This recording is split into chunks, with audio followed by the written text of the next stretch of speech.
여러분 안녕하세요. 해피 가족여행의 김태환입니다.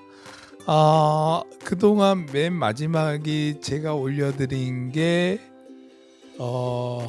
오키나와였죠. 오키나와 이후에 많이 올려드렸어야 되는데 못한 것 같습니다. 그래서 이번에는 최근 걸로 먼저 보여드리도록 하겠습니다.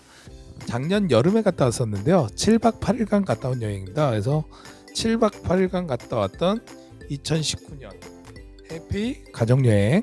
그래서 이렇게 대만 여행, 대만을 한 바퀴 삥 돌았거든요. 그래서 그거에 대해서 좀 말씀드리려고 하고요.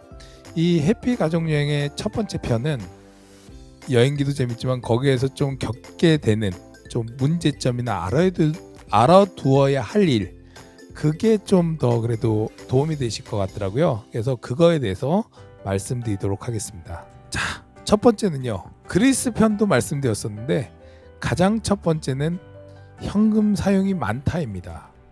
대만 또한 시골로 가면 카드나 이런 거보다 현금을 많이 받아요. 그러니까 대만 여행을 하실 때 뭐 패키지를 이용하신다 그러면 그럴 일이 없는데, 내가 배낭여행을 하고 한 바퀴를 돌겠다, 그럼 현금 비중을 다른 나라보단 좀 더 갖고 가라. 우리나라 대만을 보시다 보면 우리나라 한 80년대 정도로 보이시기 시작할 거예요. 물론 도심도 있지만 습한 것도 있지만 야시장도 많이 발달돼 있고요.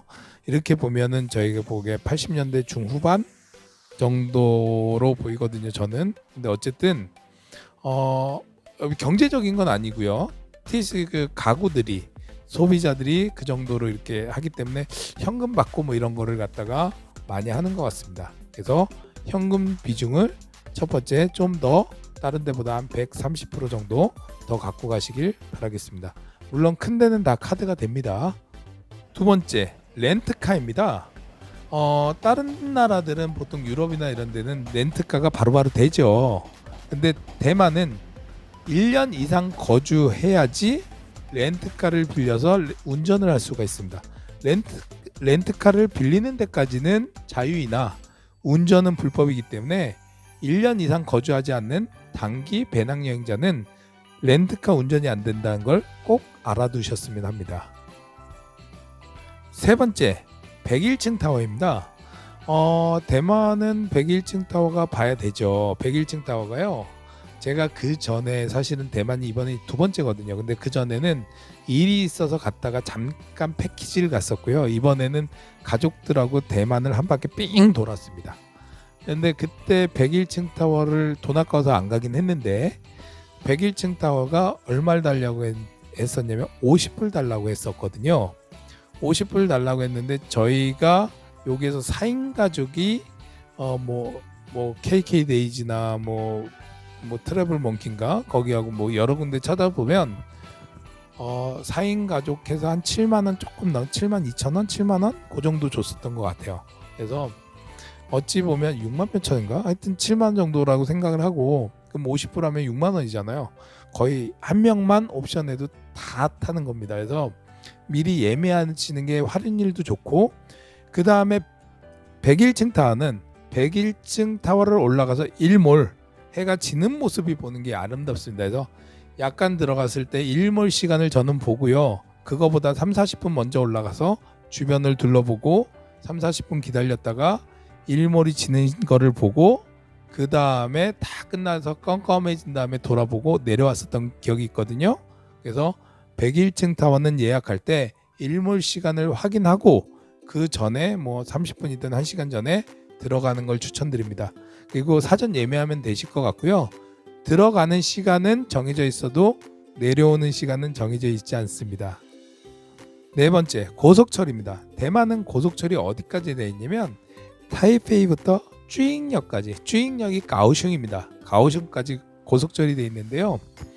티켓을 미리 예매를 하고 그 날짜를 정해놓으면 내가 7월 31일 날 고속철을 타겠다 그러면 진짜 시간이 정해져 있지는 않고요. 그때 티켓을 반환했었을 때 자리가 있으면 자리에 앉고 가고요. 자리가 없으면 그냥 서서 가는 입석입니다. 그래서 고속철 티켓은 미리 예매하고 가는 게 좋을 것 같습니다. 네 번째 컨딩인데요. 저희가 아까 쭈잉역이란 게 가오슝이라고 했죠. 가오슝이 우리나라로 보면 그 부산입니다. 그러니까 지금 타이페이라는 수도가 있고 서울에서 부산을 온 거죠. 근데 대만은 최남단이 가오슝이 아니고 거기에서 버스로 약 한 2시간 반 3시간을 더 타고 내려와서 컨딩이라는 최남단 삐죽 펴나온 최남단으로 가실 수가 있는데요. 거기가 이제 그 대만으로 보면은 실질적인 부산이 되는 거죠. 그러니까 우리는 그 대만이란 나라는 우리나라 경상남도와 경상북도 정도의 크기인데 이게 고구마처럼 삐죽 나와서 총 거리는 서울 부산 정도 되거든요. 그러니까 가오슝까지가 서울에서 한 대전보다 조금 더 내려가는 그 정도 거리가 되고요. 쭈잉역까지 거기에서 버스 타고 부산까지 가신다고 보면 됩니다. 그래서 길이는 전체적으로 서울 부산 거리하고 같은데 중간이 해양 도시가 발달돼서 그 부산 역할을 하고 최종까지 내려간다는 걸 보시면 될 수 있고요. 그래서 거기는 버스를 이용해야 됩니다. 그래서 두 가지가 있는데 택시를 이용하거나 버스를 이용하거나 이렇게 두 가지가 있습니다. 그래서 저희는 버스를 이용했는데 저희가 가오슝에서 컨딩까지 갈 때는 일반 버스를 이용했고요. 일반 버스를 이용했었을 때는 그 버스가 굉장히 신기한 게 버스 정류장은 있는데 버스 정류장에서 꼭 내려주는 게 아닙니다. 버스 정류장에서 꼭 내려주는 게 아니고 중간중간 그냥 사람들이 벨 누르고 내리겠다 그러면 내려줘요. 그렇게 내려줍니다. 그렇기 때문에 버스 정류장만 믿어서 꼭 가시진 마시고요. 내가 이렇게 가끔씩 봤을 때 내 최종 목적지에 다가온다 싶으면 구글 맵을 켜고 있다가 어디 정도에서 내려달라고 그 버스 운전기사한테 말씀드려야 거기서 내려주시고요. 그때 버스표는 2시간 반 3시간 걸렸던 것 같아요. 완행은 좀 느립니다. 그게 우리나라 일반 옛날에 이제 그냥 좌석버스 같은 버스. 그래서 저는 에피소드가 있으면 내릴 준비를 하고 최종적으로 내릴 준비하고 가족들 다 준비하고 야 내릴 준비해 딱 하고 있는데 버스 정류장이 다가오는데 쓸 생각을 안 하는 겁니다. 근데 그 전에도 사람들이 이렇게 내려주는 걸 봤죠. 근데 다른 버스 정류장이야 뭐 별로 신경을 안 썼으니까. 그래서 최종적으로 갔는데 이 지나치기 전에 이렇게 가려고 이제 버스 정류장을 앞에 가서 잘 모르니까 기다리는데 원래는 내리려는 버스 정류장에서 한 10분 정도 걸어가야 되는 게 저희 숙소였거든요.